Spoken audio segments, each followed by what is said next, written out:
আসসালামু আলাইকুম। সবাই কেমন আছেন? আপনি কিভাবে সঠিক নিয়মে গুগল ড্রাইভ ব্যবহার করবেন এই ভিডিওতে আমি দেখাবো, তাই ভিডিওটি সম্পূর্ণ দেখবেন। আমাদের ছবি বা ভিডিও ব্যাকআপ করার জন্য যেমন গুগল ফটোস আমরা ব্যবহার করে থাকি, তেমনি গুগল ড্রাইভও আমরা ব্যবহার করে থাকি। গুগল ড্রাইভে আপনি ফটো, ভিডিও, বিভিন্ন তথ্য ব্যাকআপ করে রাখতে পারবেন এবং আরো অনেক কিছু করতে পারবেন। এখন গুগল ড্রাইভ ব্যবহার করতে চাইলে আপনি প্রথমে গুগল ড্রাইভ অ্যাপে ক্লিক করবেন।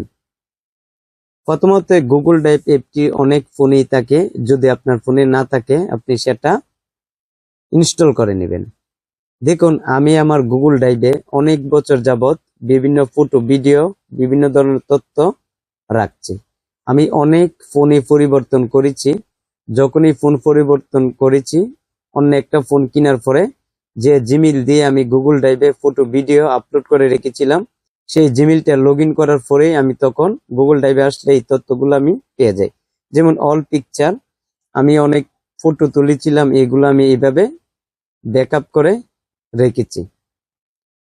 এখন আপনি যদি গুগল ড্রাইভ ব্যবহার করতে চান, তাহলে প্রথম অবস্থায় আপনার যে কোনো একটা জিমেইল আইডি সবসময় আপনার মনে থাকতে হবে। এই জিমেইলের ইউজার নেম এবং পাসওয়ার্ড সবসময় মনে থাকতে হবে, যাতে নতুন ফোন কেনার পর সেই জিমেইল আইডিটা আপনি লগ ইন করতে পারেন। দেখুন, গুগল ড্রাইভে আপনি আসার পরে এই কোণাতে আপনি প্রোফাইলে ক্লিক করার পরে একটা জিমেইল আইডি দেখতে পাবেন এবং যে জিমেইলটা এই কোণাতে দেখাবে, এই জিমেইলের মাধ্যমে যদি আপনি ফটো, ভিডিও ব্যাকআপ করেন, পরবর্তীতে যদি আপনি ফোন বিক্রিও করে ফেলেন নতুন ফোন কেনার পরে, এই জিমেইলটা আপনি আবার লগ ইন করলে গুগল ড্রাইভে আসলে আপনি ফটো, ভিডিও আপনি পেয়ে যাবেন। এখন যদি আপনি আপনার গুগল ড্রাইভে ফটো বা ভিডিও আপলোড করতে চান, তাহলে দেখুন এখানে প্লাস দেওয়া আছে, এখানে আপনি ক্লিক করবেন। প্লাসে ক্লিক করার পরে এখানে আপনি প্রথমে দেখতে পারবেন গুগল সাইটস, তারপর দেখতে পাবেন গুগল শিটস, তারপর গুগল ডক্স। এগুলো আপনি চাইলে এখানে তৈরি করতে পারবেন। তারপর দেখতে পাবেন স্ক্যান, তারপর দেখতে পাবেন আপলোড, তারপর ফোল্ডার। আর সবচেয়ে প্রয়োজনে বেশি আসে আর যেটি সবচেয়ে গুরুত্বপূর্ণ মনে হয় আপলোড এবং ফোল্ডার।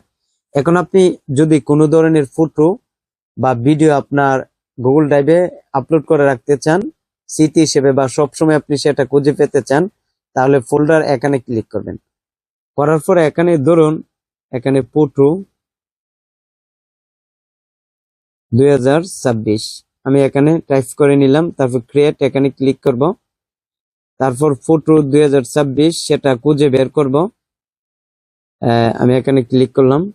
তারপর আপনি যদি এখন আপলোড করতে চান ফটো বা ভিডিও, তাহলে প্লাস এখানে ক্লিক করবেন, তারপর আপলোড এখানে ক্লিক করবেন। তারপর দেখুন এখানে গ্যালারি দেওয়া আছে, এখানে ক্লিক করবেন। আপনার গ্যালারিতে আসার পর যত ফটো, ভিডিও আছে এখানে দেখাবে।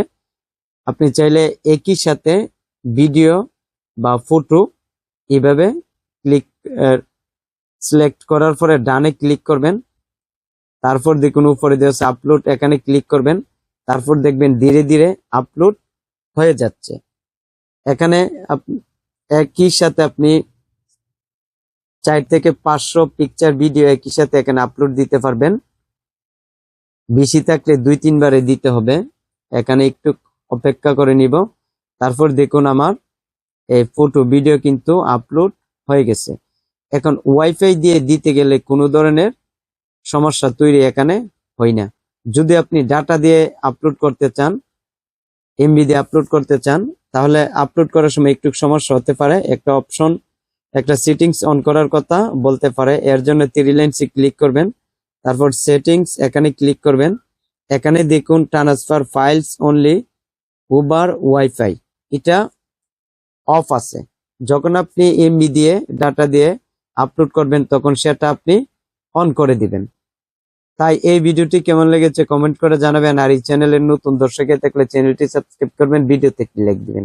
তাই সবাই ভালো থাকবেন। খুদা হাফেজ।